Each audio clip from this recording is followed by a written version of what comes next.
I heard her counting my breaths, 1, 2, like money. It was morning, the kind that once carried peace, tea steaming beside a chipped pot, sunlight sliding through curtains like forgiveness. My name is Martha, 57, retired librarian, patient by necessity. The pills she placed beneath my tongue were meant to heal, not to weigh my worth. But even then, something in the rhythm of her counting felt too precise, too practiced. Claire was new, the nurse the agency sent after my last fainting spell. She came with a soft smile, clean shoes, and that scent of antiseptic comfort. At first I trusted her. She kept my records tidy, labeled bottles, and asked about my late husband as though the memory were a patient too. Her fingers trembled when she poured my medication. I thought it was empathy. It was ownership. "The doctor says we'll try a double today," she murmured once, pressing 2 tablets into my palm. I nodded, because obedience was cheaper than doubt. The pills clinked against porcelain when I dropped them back into the cup, a sound like a promise kept to the wrong person. Days passed with the same routine: breakfast, dosage, the slow walk to the garden where my teacup waited. But gradually, her authority thickened in the air. She started answering calls meant for me, signing forms I never saw, telling the pharmacy I was too weak to come in. One morning, I caught her whispering into the phone, "Yes, she'll sign whatever I give her." My breath paused mid-count. The house, once my shelter, began to echo her footsteps more than mine. She rearranged the cupboards, moved the clock 3 inches higher, too subtle to accuse, too exact to ignore. My wristwatch became her timekeeper. She set my schedule by it. The ticking was no longer comfort, it was command. "I'm only trying to help," she'd say whenever I hesitated. Her voice always soft, never raised. That's how manipulation sounds when it wears compassion's clothes. I began hiding small things: a second cup of tea, a page torn from my diary, the old prescription slip with my real dosage printed clearly. Each secret felt like oxygen. Sometimes, late at night, I'd hear her moving through the hall. The sound of her slippers dragged slow, deliberate, as if she was tracing my heartbeat through the floorboards. I pretended to sleep, but I started counting my breaths again. 1, 2, 1, 2, always stopping before 3, afraid that third might belong to her. The warmth that once filled my mornings turned clinical. Even the light seemed inspected. When I asked why the medication record had "double dose" scribbled beside my name, she smiled and touched my hand. "You must have misread, Martha. You get confused sometimes." Confused. The word hit harder than any slap. I laughed softly to keep from shaking. "Then why do I remember the banker calling?" Her hand froze for half a second, a pulse of truth under her skin. "You worry too much," she said finally, that same measured tone. "Rest. I'll handle everything." Handle everything. It was the same phrase my husband used before he passed, only then it meant protection. Now it meant possession. Later that day, as she prepared my evening pills, the sound returned, the same delicate rattle of medicine against glass. Only this time, I counted with her.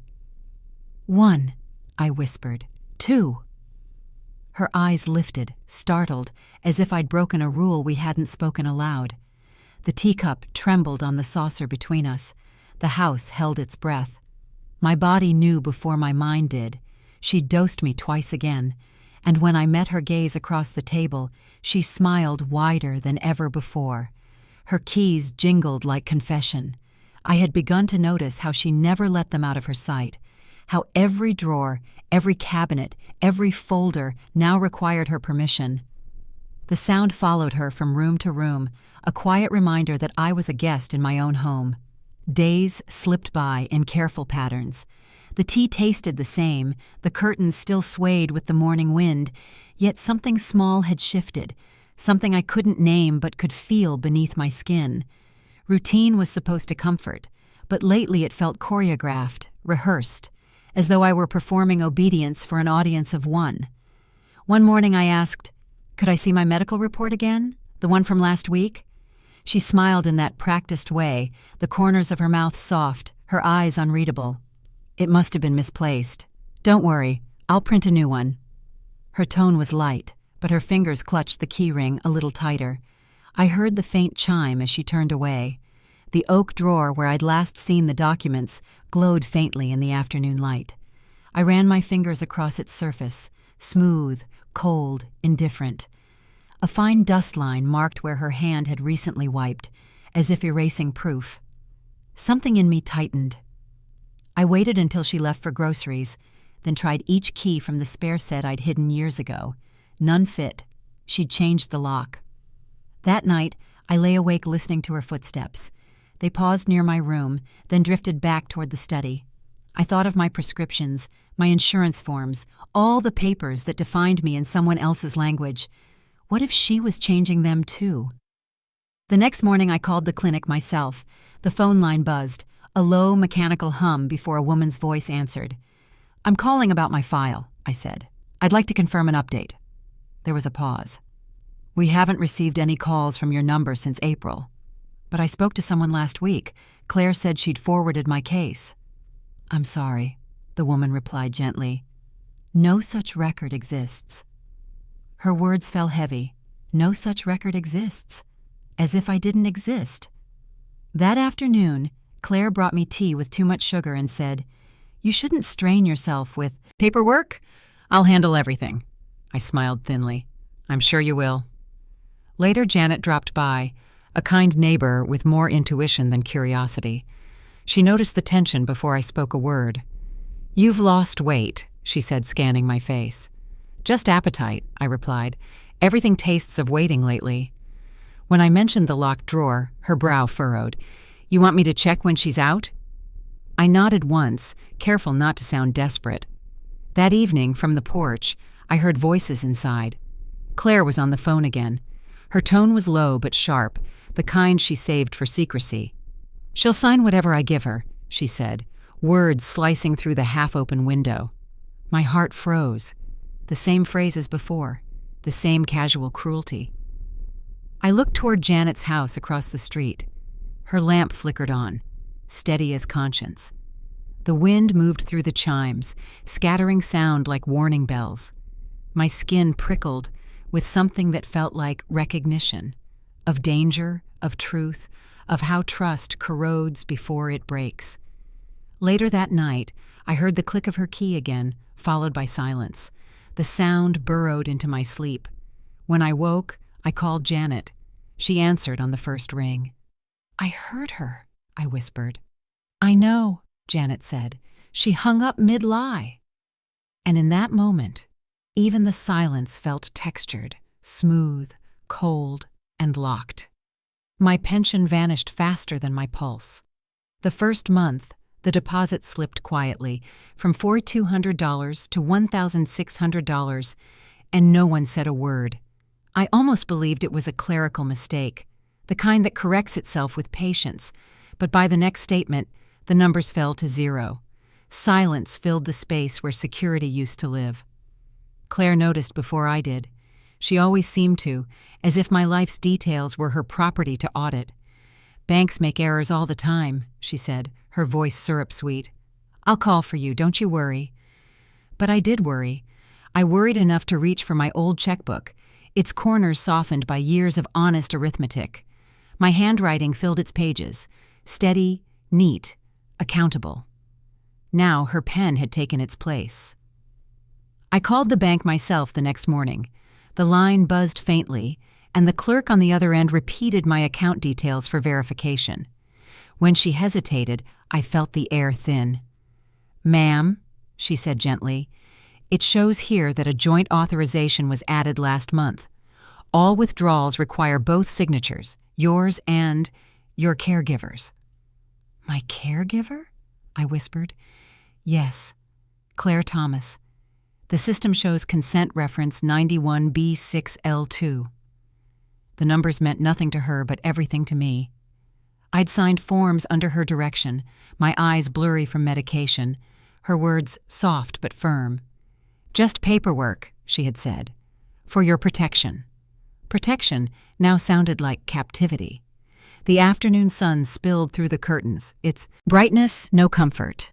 The light burned against the polished surface of the desk, making me squint until the world blurred. "You rest," she had said before leaving the room, tilting the lamp toward me. The gesture, once gentle, now felt like dominance, her light controlling my sight. I held the withdrawal slip between my fingers, paper thin yet heavy. The ink smelled faintly metallic, like blood gone dry. I tried to trace the handwriting. The loops were mine, but the tilt, sharper, practiced, was hers.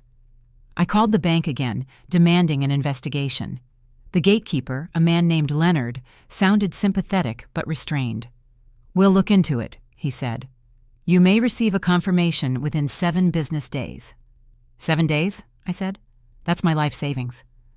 "Ma'am, your file lists Claire as your financial proxy." "I never—" My throat closed before I finished. "Authorization reference 91B6L2, he repeated. "It's valid and signed." I set the phone down carefully, as if any sound might shatter what little ground I had left. The house hummed with the refrigerator's drone, the ticking clock, the quiet tyranny of routine. Every object around me seemed complicit. The teacup she washed, the lamp she angled, even the chair she adjusted to help my posture. That evening, Claire returned with groceries and the smell of mint gum. "You shouldn't tire yourself with calls," she said. "I've handled everything." "You mean my money?" I murmured. She smiled, that same rehearsed crescent of calm. "I'm just keeping it safe, love." "Safe from who?" "From yourself," she said softly. Her words sliced deeper than I expected. I watched her move through the kitchen, her silhouette framed by the yellow light. My home had become her workplace, my life her project, and all I could do was sit beneath the glare of her order, shrinking smaller by the hour. The next morning the checkbook was gone. The drawer where I kept it sat open, empty but spotless. Only the faint imprint of the book's spine remained, a ghost of ownership. I walked to the window and stared out at the street, where sunlight bounced off car hoods and mailboxes, so bright it hurt. The reflection caught my face, pale and unfamiliar. That's when I realized isolation doesn't begin with walls. It begins when every door that should open starts to require someone else's key. Later that day, the phone rang again. Leonard's voice returned, more hesitant this time. Ma'am, we completed the review. It confirms all transactions were authorized by you." The words drifted through static, then settled like dust. "The bank said I authorized it." He wore kindness like armor. The sort of man who entered quietly yet rearranged the air without trying. When the hospital sent him, I thought it was a mistake. Auditors belong to stories about other people's lives, not mine. But there he was at my door, holding a clipboard and a faint scent of sterile soap that cut through the lavender Claire always wore. He introduced himself as Paul, from the hospital's record department. "Just a routine audit," he said, though routine had long stopped existing in this house. He set his clipboard on the table, the papers clipped like a row of held breaths. "We found a few anomalies," he continued. "Double prescriptions, overlapping claims, a couple of falsified bills. It's probably nothing serious." His voice carried the politeness of someone trained to expose truth gently. Claire stood behind him, still in her nurse's uniform, smiling like she'd rehearsed. "Oh, that's impossible," she said quickly. "There must be a mix-up." He glanced at her, then back to the page. "It's signed in your name." "Of course. It's part of my administrative duties," she said, her tone feather light. She's not always up to handling paperwork." My throat tightened. I wanted to speak, but my voice caught on air that felt too thick to breathe. He looked at me with quiet patience, the kind that invited truth without demanding it. "Would you like to confirm these entries, ma'am?" he asked. "Yes," I managed. "Please." He laid the sheets out one by one, columns of codes, dates, and numbers, each line a silent accusation. 2 prescription refills for the same medication, charges for injections I never received, And one line item that chilled me, a transfer authorization for $9,000 marked insurance reimbursement. I had never filed such a claim. "Can you tell me what this was for?" he asked softly. Before I could answer, Claire stepped forward. "That was a clerical mistake. I already reported it." Paul raised an eyebrow. "To whom?" "To the department," she said. "You'll find it noted under reference ID." She hesitated. "It's in the follow-up file." He flipped through his pages. "There's no such note." The smell of lavender thickened around us. It was sweet, then sharp, like flowers gone wrong. I could almost taste the bitterness of it in my mouth. Paul looked at me again. "Did you authorize her to handle your insurance directly?" "I signed what she told me to," I said quietly. "She said it was for convenience." He nodded once, and something in his face changed. Not pity, not shock, but resolve. "I'll need to make a copy of these records," he said. Claire's hands stayed folded, but her knuckles whitened. "You can't just take confidential files," she said. "With your signature," he replied calmly. "I already have permission." The silence that followed was heavy, a curtain drawn between us. She turned away, pretending to adjust the blinds. Sunlight caught her wristwatch and threw a flash across the room, brief, blinding, almost defiant. When he left, he promised to follow up within the week. "We'll sort this properly," he said. "Truth has a way of finding daylight." His kindness didn't feel like comfort. It felt like exposure.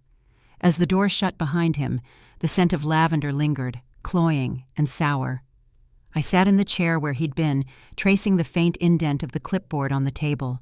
For the first time in months, someone outside these walls had seen what I could not prove. Yet instead of relief, I felt stripped bare, saved and shamed all at once. Claire reappeared in the doorway, holding my teacup. "He's overreacting," she said, her tone almost playful. "You know how men with clipboards are." I looked at her and saw something glimmer beneath her calm, a motive shard, fragile but sharp. I didn't yet know its shape, only that it gleamed when caught by truth. Later that night, when she thought I was asleep, I heard her whisper into the phone again.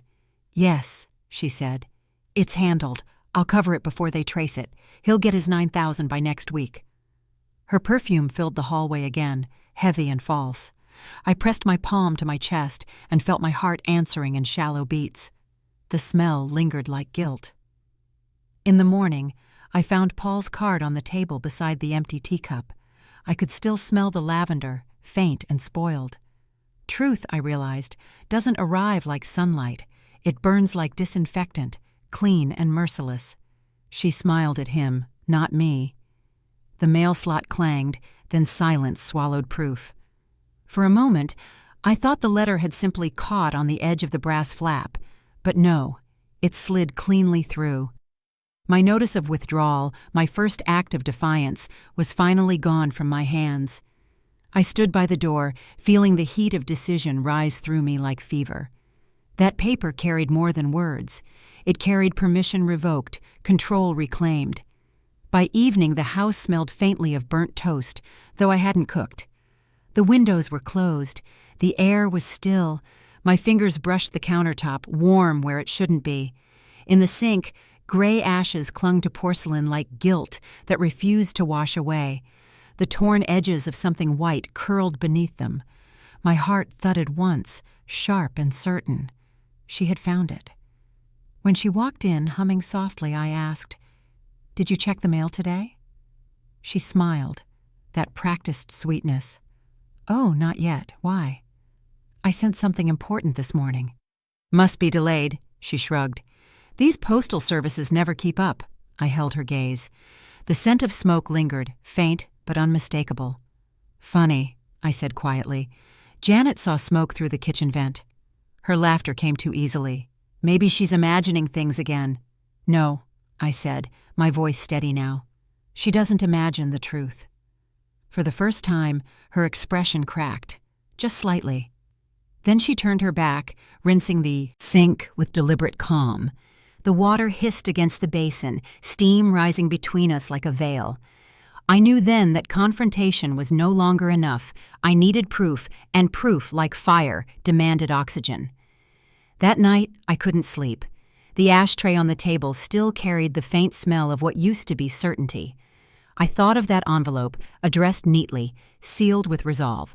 I had written every word myself, revoking access to personal and financial affairs, effective immediately. I'd underlined it once, not twice, to keep my anger dignified. Now, those lines existed only in memory, devoured by her fear of losing control. The next morning, I filed a postal complaint. The clerk on the other end sounded bored, as though betrayal was just another misplaced package.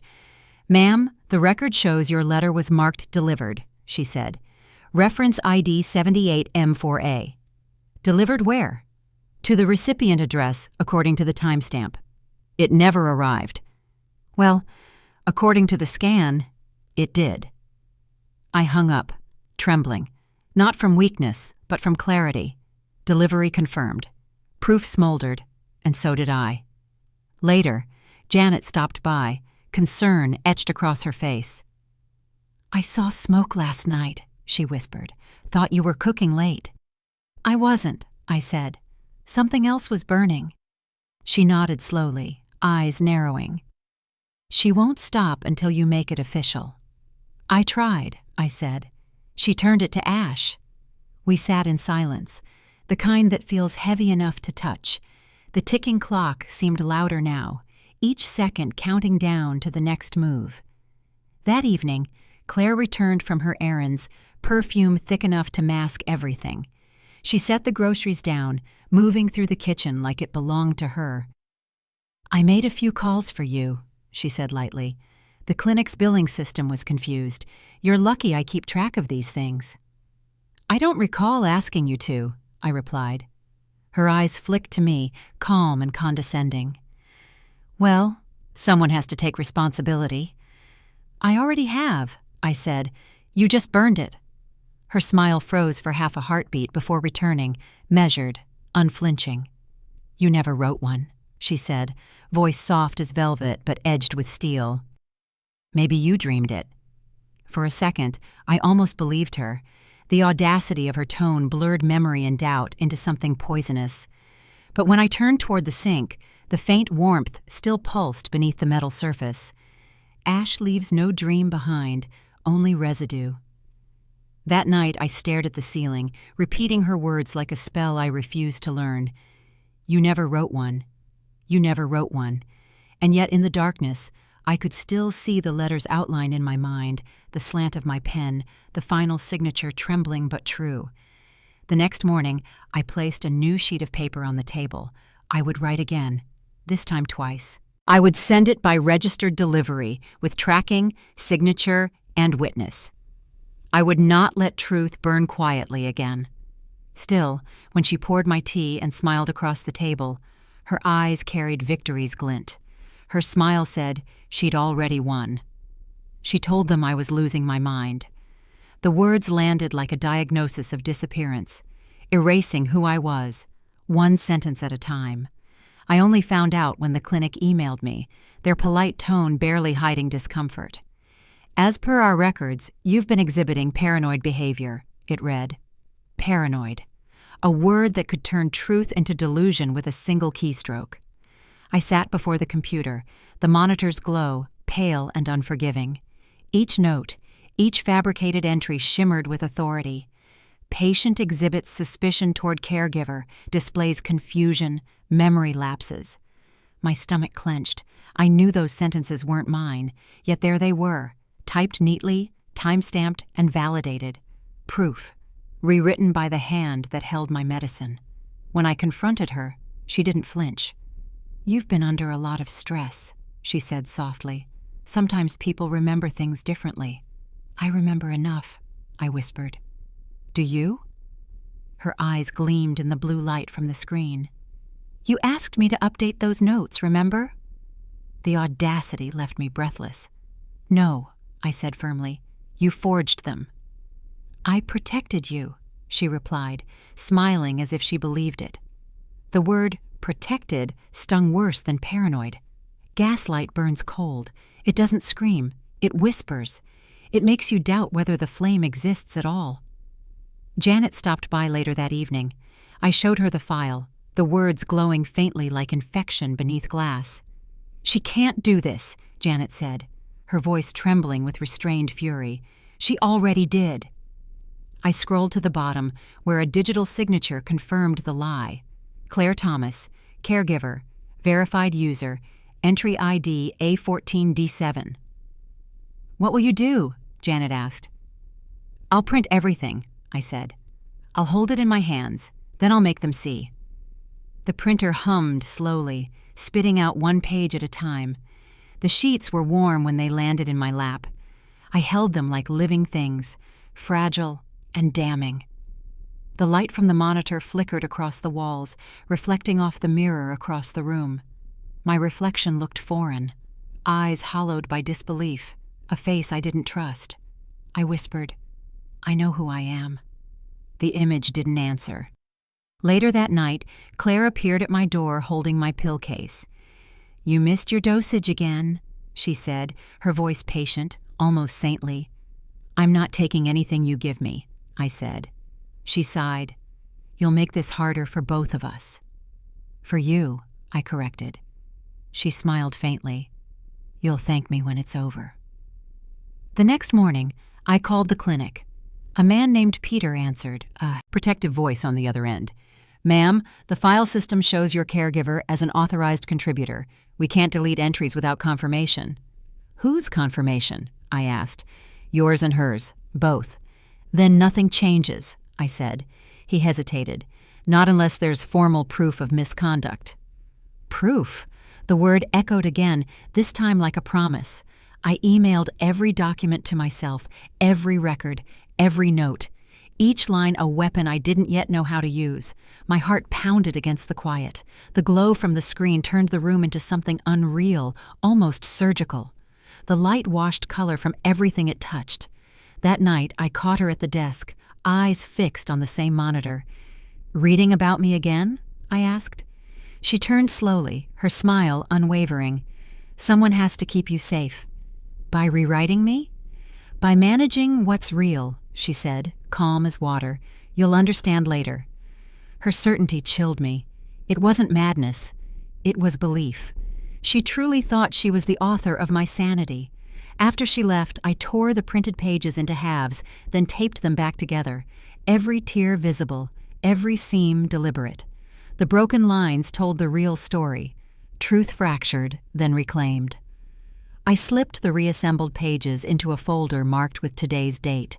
The edges trembled between my fingers, still warm from the lamp's glow. Outside, the night pressed against the window, black and absolute.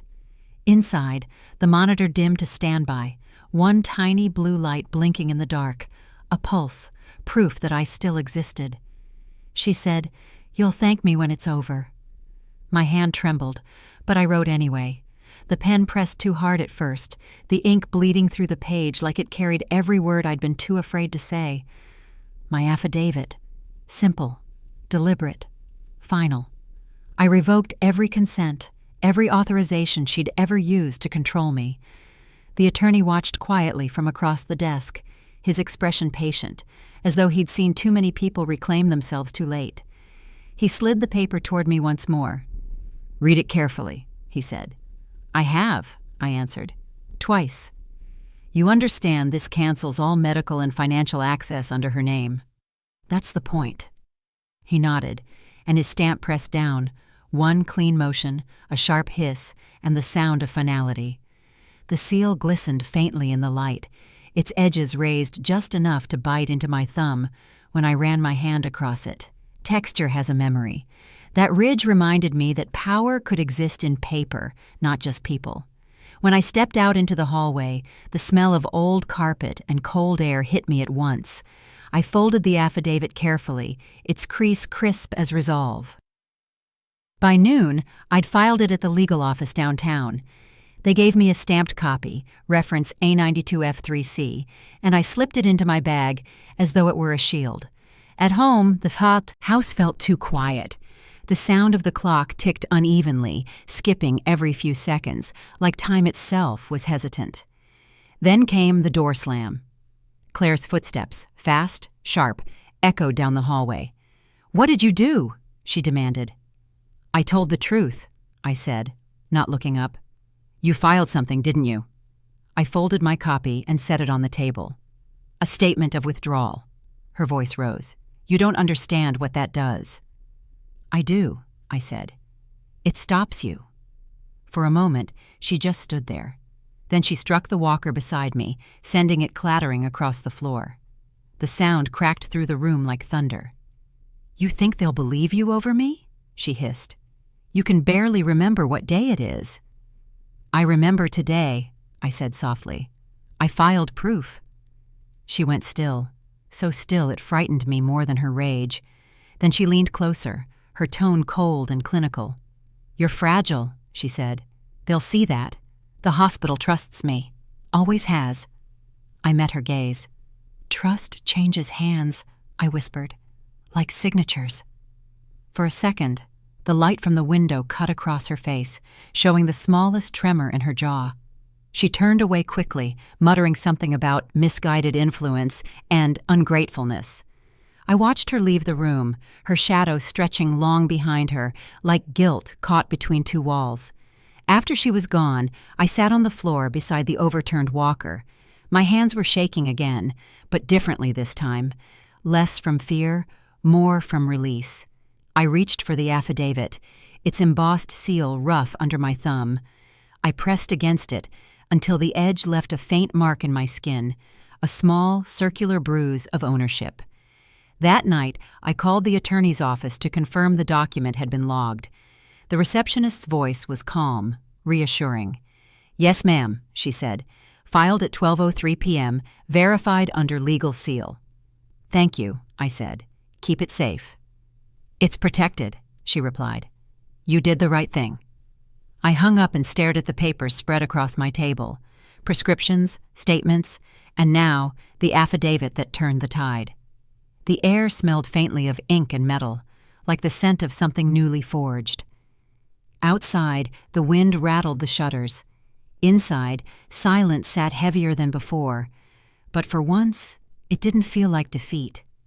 It felt like waiting, for truth to reach the surface. When Claire returned later that evening, her tone had shifted, almost rehearsed. "I spoke with the hospital," she said. "They're concerned about your well-being." "Are they?" "They know you've been confused lately. They'll listen to me." I looked straight at her. "Not anymore." Her lips curled into a half-smile. "The hospital will never believe you." The seal's ridge pulsed against my thumb again, faint but certain, like a heartbeat answering back. The photo fell before I did. It wasn't the glass that startled me. It was the sound, the way it split the air open, like a confession no one was ready to hear. The portrait of my late husband, the only thing she never dared to touch, now lay face down on the floor. A jagged corner of glass gleamed beneath my bare foot, and for a moment, the silence that followed felt heavier than the shatter itself. She had been shouting long before it broke. "You're trying to ruin me," she cried, her voice cracking between fury and fear. "I'm trying to save myself," I said quietly. "From what?" she demanded. "From gratitude?" "From control," I whispered. Her breath caught, then she reached for the frame. I saw it happen as if in slow motion, the lift of her arm, the trembling hesitation, and then the release. The crash was deafening.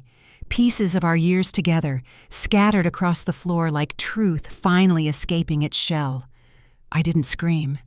I just stared at the empty wall where his face had hung, a hollow square surrounded by dust. That void said more than either of us could. The echo of glass sliding across tile became the only sound I trusted. "Look what you've made me do," she said, voice trembling. "You did that," I said. "You always do." Janet's voice cut through from the hallway. "Is everything all right?" I couldn't answer. The question was too generous for the moment. Claire spun toward the doorway, her eyes wet but cold. "She's unstable," she said sharply. "Please, just don't get involved." But Janet did. I saw her pick up the phone, her fingers steady. "I'm calling the police," she said. "This has gone too far." Claire froze, then muttered, "You'll regret this," before pacing toward the kitchen, muttering half apologies to no one. When the officers arrived, their radios buzzed faintly, a sound that filled the room with official distance. "What happened here?" one of them asked. Janet spoke first, her voice controlled. "She threw a frame, barely missed." Claire's tears came on cue. "It was an accident," she said. "She startled me, that's all." The taller officer glanced between us, then down at the fragments of glass. "We'll file an incident report," he said. "Log number 3817. I nodded. "Please make sure that number stays on record." He wrote it down. Claire covered her face, shoulders shaking with practiced sobs. "I didn't mean to hurt her," she whispered. "But you did," I said softly, "even when you say you didn't." The officer looked at me. "Do you want to press charges?" I hesitated. The air smelled faintly of dust and blood. The sound of their pens clicking echoed like small hammers of judgment. "Not yet," I said finally, "but record everything." He nodded. "Understood." After they left, I stood barefoot among the shards, the cool tile pressing against my skin. Janet crouched beside me, helping pick up the pieces. "It's ruined," she murmured, lifting a sliver of the frame's edge. "Not ruined," I said. "Revealed." I found a photograph still intact, folded inside the broken glass. My husband's eyes stared back through a thin crack that split the image across his smile. I pressed the paper against my palm until it warmed. "You should rest," Janet said softly. "I can't," I replied. "Rest is for when you're safe." Through the open window, the evening air drifted in. Somewhere outside, a siren faded, replaced by the sound of crickets. I wanted to believe it was over, that exposure meant protection, but I knew better. Pity had become her weapon. Soft words, shaking hands, the kind of tears that disarmed truth itself. Later that night, I swept the last of the glass into a pan. The floor shimmered in the lamplight like a field of tiny mirrors, each one reflecting a different version of the same memory. I whispered to the dark, "I won't let her bury me under kindness again." When the phone rang an hour later, the officer's voice was distant but steady. "Ma'am, the report's been filed. Incident 3817 is logged." "Thank you," I said. "Did she—" "She left without resistance," he interrupted gently. "We let her go with a warning." I hung up, staring at the empty space on the wall. The silence that followed wasn't peace, it was preparation. They let her leave with a warning. My card screamed "declined" louder than any insult. The sound of that single word, flat, synthetic, felt like a public verdict. The man behind me coughed impatiently as I fumbled for another card, pretending calm. The machine blinked twice, then spat out the receipt. Balance, 0. My reflection on the ATM screen looked like someone else's, a stranger who'd been quietly erased. Inside the branch, the air was too cold, the kind of chill that seeps under skin and into bone. I sat beneath a ceiling vent, scarf wrapped tight, the hum above me endless. The teller glanced at her monitor, frowning. "Your account shows several large withdrawals," she said. "How large?" I asked. She clicked twice. $2,100, $860, $500, then nothing. My breath caught. "All authorized?" She hesitated. "Yes, ma'am. Each marked under caregiver access." My pulse pounded so loudly I almost missed the next sentence. "We've already flagged it," she continued. "The fraud division has opened a case. Reference F59R2D. She printed a slip, sliding it across the counter like a condolence note. I stared at the numbers until they blurred. "Who signed?" "Same name as yours," she said softly. Outside, the wind cut across the street, tugging at my scarf. I walked to the bench near the corner, the same one where I used to wait for him, my husband, when the world still felt anchored. I pulled the fabric closer, but the cold didn't leave. It had shape now. It spoke in her voice. Claire met me at the door later, feigning concern. "You were gone a while. Everything all right?" The bank called, I said evenly. Her smile froze. Oh? About what? Fraud, I said. They're investigating withdrawals. Her laugh was quick, light. You must have forgotten. You gave me permission months ago. I revoked it. She tilted her head. Then maybe they didn't get your notice. I could feel the blood rising to my face, heat against the day's cold. They got it. Filed, sealed, and time-stamped. She shrugged. Then it's their mistake. The silence that followed wasn't empty. It was crowded with every lie she'd told me, every form she'd signed in my name. I wanted to believe justice could be as simple as filing a case, as easy as pressing print. But the world had layers, each one colder than the last. That night, I laid out every document I had, the affidavit, the police report, the printed ledger from the fraud division. Numbers glowed under the desk lamp. $200, $860, $500. Every dollar was a memory stolen twice, once from my account, once from my trust. I circled each figure in red ink, like wounds that needed tending. The phone rang at 9:17 p.m. A man introduced himself as Daniel from the bank's fraud team. His voice was calm, professional, the kind trained to deliver bad news without weight. Mrs. He paused, clearing his throat. We've reviewed the withdrawals, the signatures on the authorization forms. Yes? I asked. They match your record exactly. My mouth went dry. That's impossible. I understand your concern, he said. But our analysis shows identical pressure points, identical loops. If someone forged them, they were meticulous. I swallowed hard. She's been copying my hand for months. He was quiet. You'll need to file a notarized dispute. We'll re-verify internally. How long will that take? 2 to 3 weeks minimum. I don't have that long. I'm sorry, he said gently. It's policy. I hung up and sat in the dark, the vent humming again, its cold breath constant. The air itself seemed to whisper what she'd already proven. Power wasn't taken all at once. It was signed away in increments, disguised as help. I walked to the window. Frost had begun to form on the glass, thin and fragile. When I touched it, my fingertip left a mark that disappeared within seconds. That was how erasure worked. It left no sound, no trace. Only cold. Janet stopped by the next morning with a thermos of coffee. You look pale, she said. I found out she emptied everything, I replied. They said her signature matched mine. Janet's jaw tightened. Then we'll find something they can't fake. Her words steadied me. There was still warmth somewhere, buried under the paperwork and silence. I picked up the printed report from the counter, running my thumb along its edge. The paper felt rough, almost coarse, real. Proof had texture. Lies didn't. Through the window, the morning light flickered across the street, glinting off the ATM sign where it had all begun. I whispered, "This isn't over." The wind outside seemed to answer, carrying that vow through the cold. Her signature matched mine. I spoke to the hotline using her name. My voice came out lower, steadier than I expected. "This is Claire," I said, rehearsing calm. "I need to report financial irregularities in elder care." Each word trembled just beneath control, but the woman on the other end didn't notice. She only asked questions, structured, methodical, kind. The pen in my hand shook slightly as I scribbled notes across the pad, ink smudging under my palm. "What sort of irregularities, ma'am?" "Withdrawals," I said.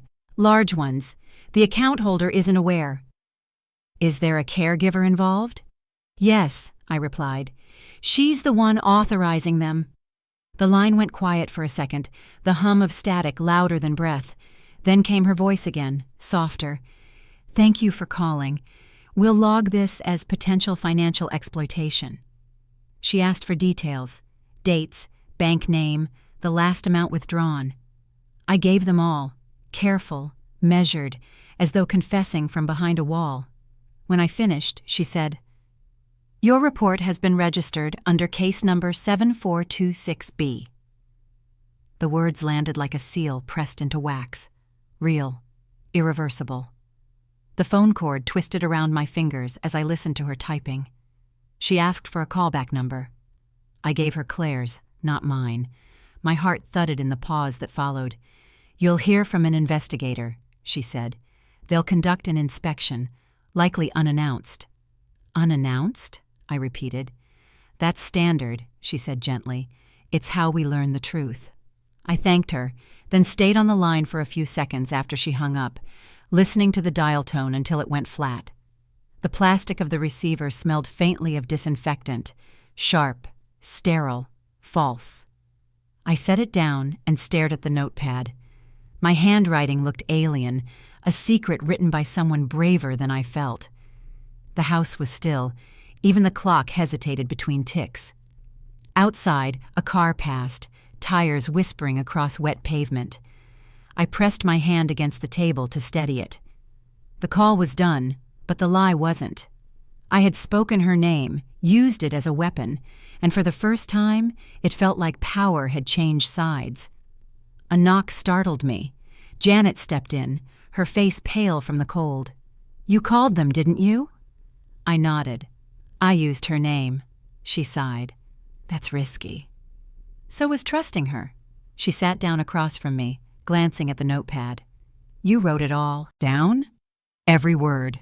"Good," she said softly. "Now we wait." But waiting was its own punishment. Every sound in the house, footsteps, pipes, the faint creak of the stairs, felt like warning. I could almost hear Claire's voice in the walls, echoing her favorite threat. "No one will believe you." Yet beneath that, something else had begun to hum, a low, steady vow that she would no longer decide what truth looked like. I made tea to steady my hands, but the scent of it tangled with the chemical trace from the phone, a reminder of what I'd done. The contrast made me dizzy. The cup trembled as I set it down, spilling a thin line across the counter like a drawn boundary. When the sun began to set, I folded the paper with the case number 7426B and slipped it inside my wallet, between my ID and the bank report. Proof, layered inside proof. Protection disguised as coincidence. That night, I placed the phone on the nightstand and left the cord coiled neatly, ready. Sleep came in fragments, broken by imagined voices and the quiet creak of doors settling in their frames. Somewhere in the dark, I whispered to no one, "You won't see them coming." The next morning, the phone rang once, then stopped. I waited, staring at it, my pulse thudding in my ears. The air carried a faint trace of cleaning solution from the night before, a sterile scent that clung to the plastic and to my fingertips. By noon, the world outside had gone ordinary again, delivery trucks, birds on wires, neighbors unaware. But the silence inside felt different now, not fearful, just waiting. Every object seemed to listen. When Janet returned in the evening, her coat still damp from rain, she said quietly, "They'll visit soon." "Did they say when?" "No," she replied, shaking her head. "They said they'd visit unannounced." Every seat watched as she walked in. The air inside the hall had that hush before a storm, thick, electric, almost reverent. The light above the bench glared white, washing every face into a single expression. Expectation. My hands rested on the folder I'd carried for 3 months, its edges softened by time and fear. She took her place at the table across from me, her smile tight, rehearsed, the kind meant to fool cameras, but not conscience. The clerk called the session to order. Microphones clicked on, their faint hum crawling under the skin.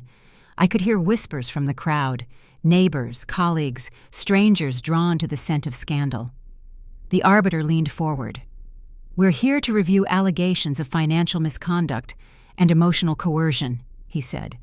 His tone was steady, but his eyes betrayed fatigue. Too many stories like this, I thought. Too many silences turned official. They asked me to stand.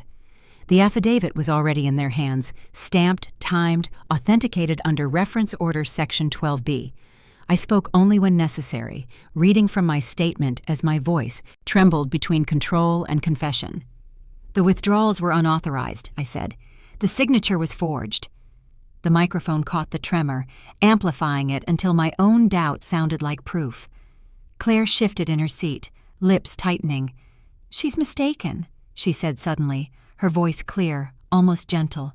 "She doesn't understand how the accounts were structured. I handled everything because she couldn't."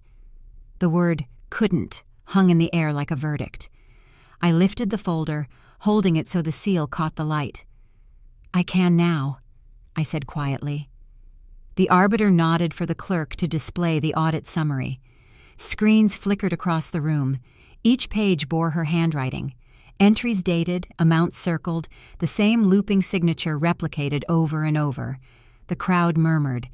A man in the back whispered, "Shame." And then another voice echoed it. "Shame." The sound rippled forward until it filled the hall, low and pulsing like distant thunder. She looked down, her fingers white against the edge of the table. The arbiter raised his hand for silence. "Ms. Clare, do you dispute the findings of the Health Board audit?" She hesitated, eyes darting toward her attorney. "The withdrawals were for care expenses," she said finally. He leaned closer. "Then explain why those funds were redirected to a private account under your name." Her throat tightened. "It was temporary, an accounting issue." He turned a page. "For 3 consecutive months?" The crowd's murmurs returned, louder now, a chorus of disbelief. I could feel the weight of every sound pressing against me, but it wasn't fear anymore. It was release. After everything, the truth had finally chosen to speak in its own voice. The arbiter read the disciplinary notice aloud. "Under Section 12B, Claire Harris is hereby placed under formal review for financial exploitation and ethical violation." The words seemed to echo from the wood, the walls, the microphones themselves. Even the lights above dimmed slightly, as though the building had taken a breath. When it was over, they asked if I wished to add anything to the record.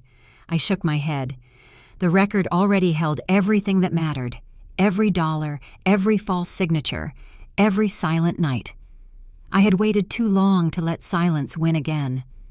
I whispered under my breath, "This is what justice sounds like." As the crowd began to disperse, people avoided her gaze. She stood, smoothing her skirt, forcing composure into trembling hands. I stayed seated, watching the way light flickered across the microphone stand, casting her reflection in pieces across the steel. For a moment, our eyes might have met, but she turned away before I could be sure. The arbiter signed the final line of the transcript, sliding it into the folder that had once been hers. The room grew still, paper shuffled, chairs scraped, and the hum of the microphones faded to silence. Outside, the winter sun broke through the glass windows, a sharp line of white falling across her empty seat. I felt its warmth on my hands, faint but certain, a promise kept. She wouldn't meet my eyes. My story aired while I still healed. The sound of my own voice, steady, deliberate, came through the television before I recognized it as mine. "Elder fraud survivor speaks," the anchor announced, and for a moment I forgot to breathe. The living room glowed with the pale light of the screen, the air thick with that metallic hum only televisions seemed to make. I sat in my chair, a blanket over my knees, the teacup trembling on its saucer. The spoon clinked softly, a fragile kind of applause, before the real one began. The reporter's voice carried through every corner of the room. "A months-long investigation has confirmed financial misconduct and manipulation of an elderly woman by her appointed caregiver." Her tone was firm, but not cruel. Behind her words, I heard the faint echo of the hearing room, the shuffle of papers, the crowd's murmur. And then came the clip, my testimony, cut clean and framed by empathy. "I just wanted to be safe," my recorded self said. "I wanted my life back."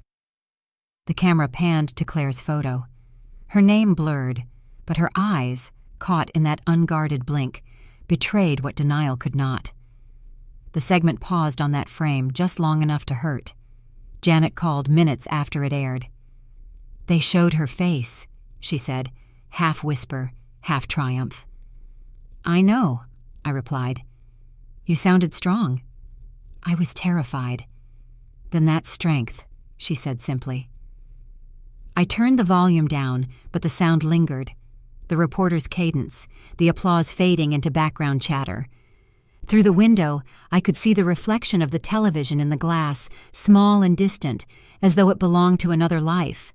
The camera light on the screen flickered once more, a faint pulse across the room, and I realized how strange it felt to see my pain turned into a headline.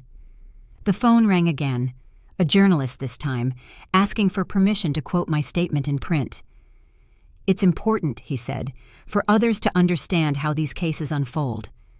I hesitated, then agreed. Not for revenge, never that, but for visibility. For every person who might recognize themselves in the silence I once mistook for safety. Later, I found the article online.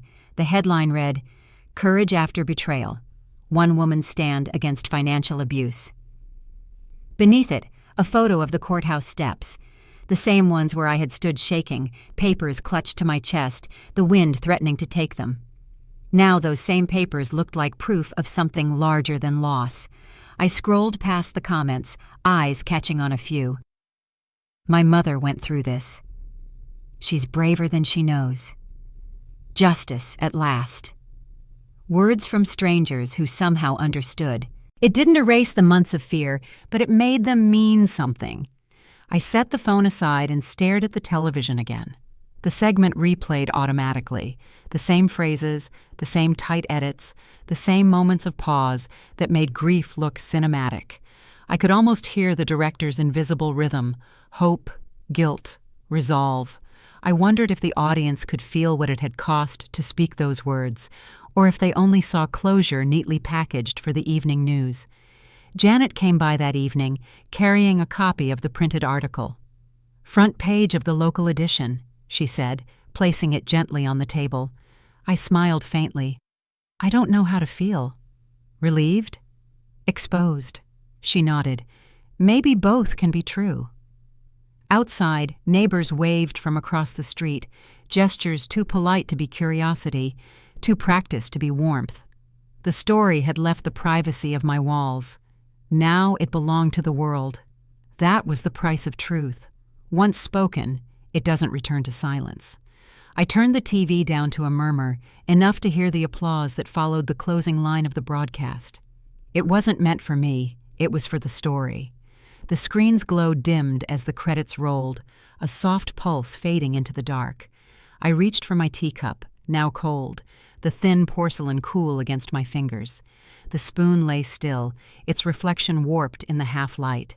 For the first time in months, I didn't flinch at quiet. It felt earned, almost holy. The next segment began, something about a charity gala, and I realized how quickly the world moves on. But I didn't mind. The story had already done its work. I had spoken, and the world had listened, if only for a moment. I switched off the screen mid-applause. Justice doesn't sound like cheering. It sounds like paper. The gavel struck once, and the sound rippled through the courtroom like a closing door. The air that followed was still, dense, as if everyone had collectively held their breath. I sat perfectly still, my palms flat against the wooden bench, feeling the faint vibration travel through it, real, final. The judge adjusted his glasses, voice steady. Restitution in the amount of $18,500, professional license suspended, effective immediately. The words landed one by one, each heavier than the last. For months I had imagined this moment as a kind of thunderclap, something cinematic, triumphant. Instead, it was quiet. Paper rustled, pens scratched. Somewhere, a clerk coughed. Claire stood to my left, expression unreadable. She didn't cry, didn't speak. The mask she'd worn for so long, the charm, the poised concern, finally cracked, not in sound, but in stillness. The judge glanced at her, then at me. His nod wasn't pity. It was acknowledgement, respect, a recognition of what it takes to survive long enough to be believed. He signed the sentencing order, his pen pressing into the page with deliberate care. The texture of justice, I thought, was grainy, like parchment that had been waiting too long. The clerk stamped the seal with a clean, firm motion. The sound echoed softly through the hall, a sound almost like wings unfolding. I looked down at the official copy handed to me.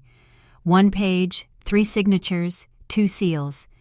Months of fear and humiliation distilled into ink and paper. My fingers traced the embossed ridge at the corner. It felt cold, then warm. Proof, finally solid enough to touch. Janet leaned closer, whispering, "It's done." "For now," I murmured. "She won't touch another person's life like that again." "Maybe," I said, "but it doesn't give me back the years." She placed her hand over mine. "It gives them meaning." That line stayed with me long after the courtroom emptied. Reporters gathered outside, microphones waiting, questions already forming. I could hear their voices muffled through the heavy oak doors. Elder abuse, landmark decision, financial restitution. Words that sounded clean, detached. None of them carried the smell of burnt letters, the chill of the vent in that cold bank, or the silence of an empty house. I didn't go out the main exit. Instead, I took the side hall, past the portraits of judges and wooden plaques that recorded other people's reckonings. Light slanted through tall windows, cutting across the marble floor in narrow bands. Dust floated inside those beams like confetti that refused to fall. The corridor smelled faintly of old paper and polish. My footsteps were the only sound. When I reached the stairwell, I paused. Through the small window, I could see her standing with her lawyer, face pale, shoulders tight. He spoke quickly, low, his hand on her arm, but she didn't respond. She just stared down at the document in her hand, the same words that had just freed me. Her mouth moved, maybe a prayer, maybe a curse, but no sound reached me. I could have stayed, could have watched her crumble, but something in me refused. I didn't need her apology anymore.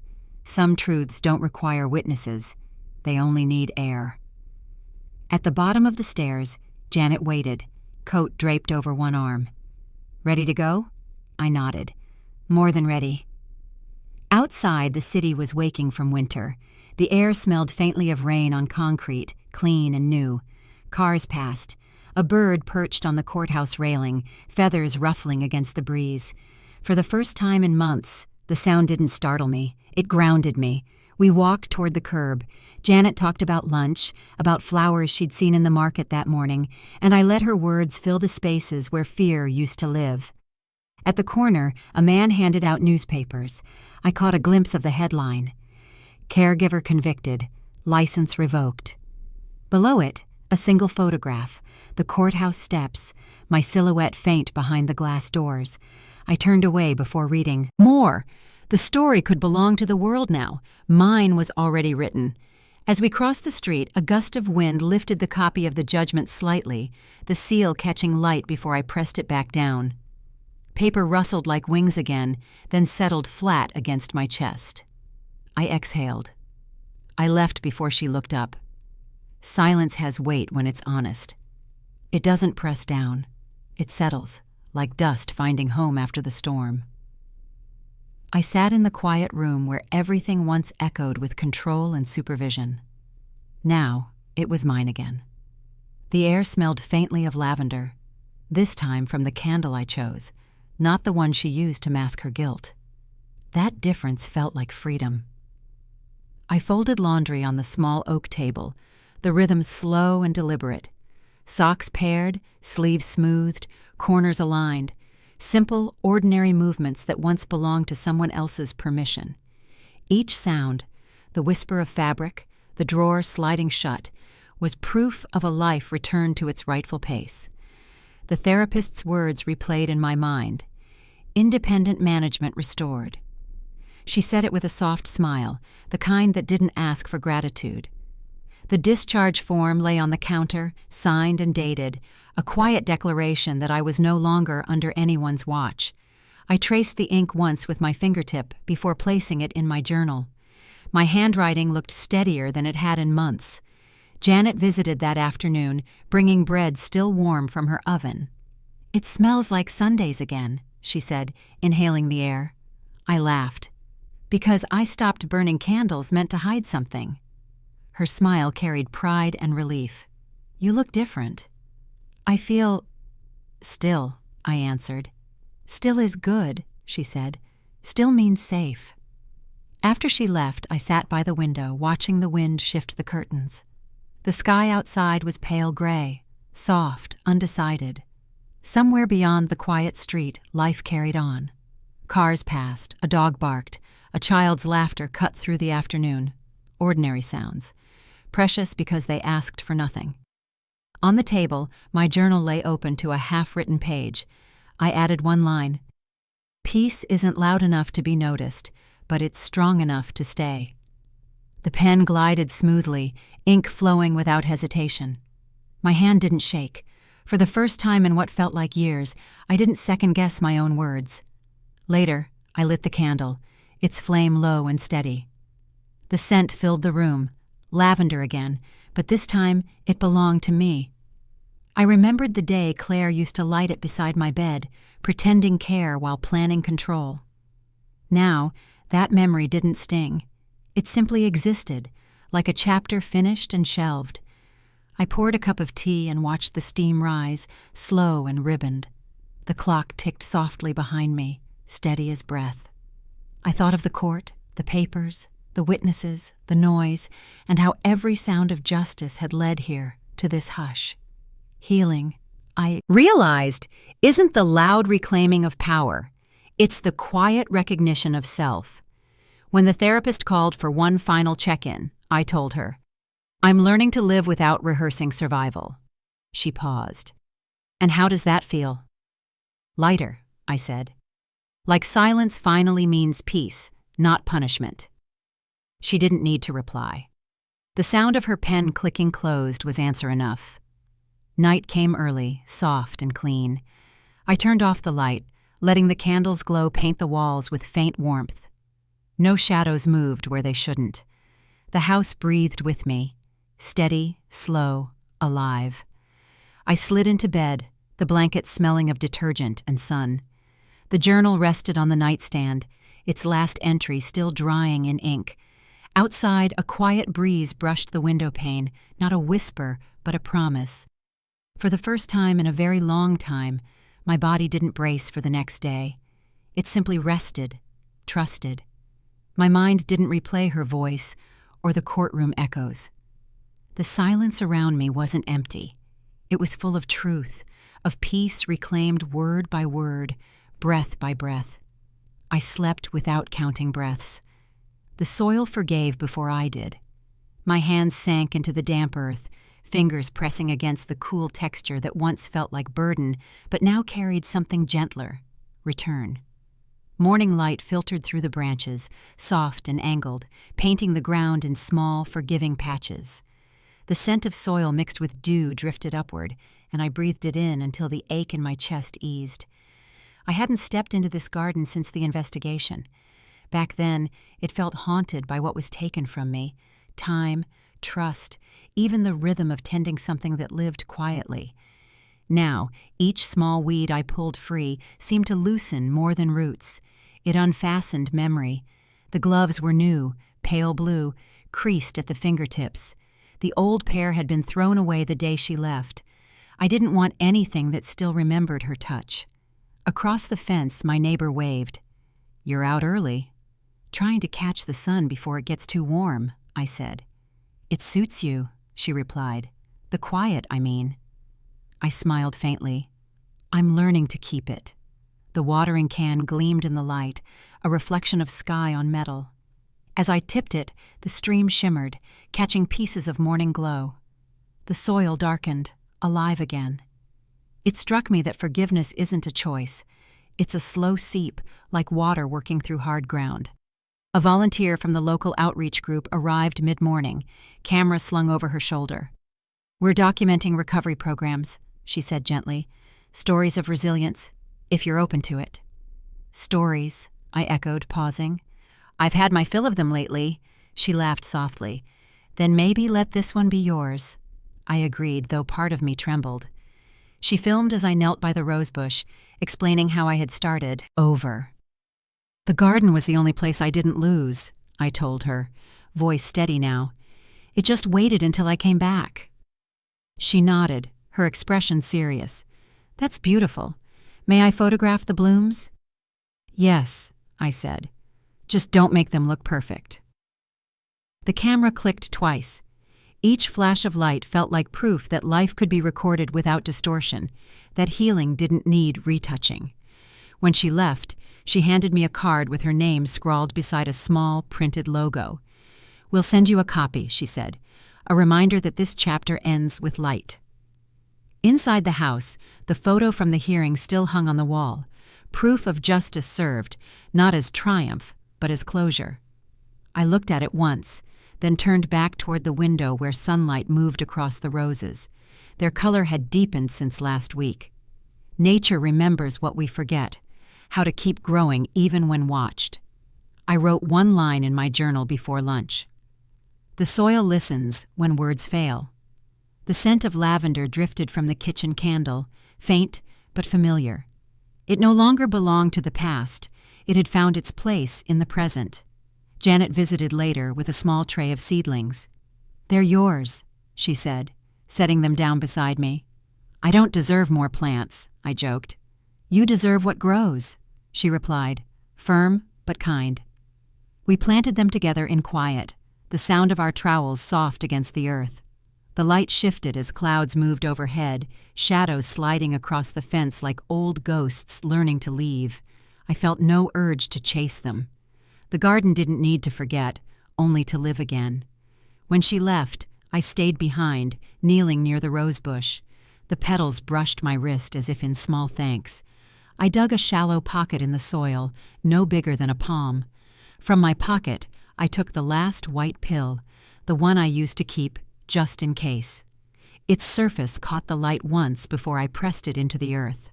I covered it carefully, smoothed the ground flat, and whispered.